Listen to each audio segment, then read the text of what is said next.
અને એ તું રહેવા દે. તારે અહીં રહેવું હોય તો ભાડું પહેલી તારીખે જોય. હા, અને એને મકાન ભાડે રાખવાના લિસ્ટ બતાવ્યો. બોલો.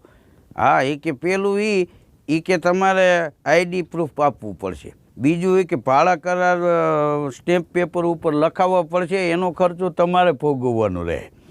ત્રીજું એ છે કે તમારે ત્યાં બહુ મહેમાન આવશે, એ નહીં હાલે.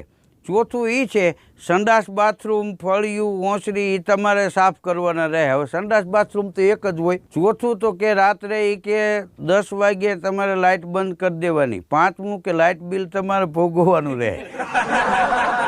હા, છઠ્ઠું તો કે દરવાજો 10:30 બંધ થઈ જવો જોઈએ. સાતમું તો કે 11 મહિને મકાન ખાલી કરવાનું રહે. આઠમું તો કે 3 મહિનાનું ભાડું એડવાન્સ લેવામાં આવશે. આ એના ભાડા કરાર. માણસનો સ્વભાવ કેવો છે?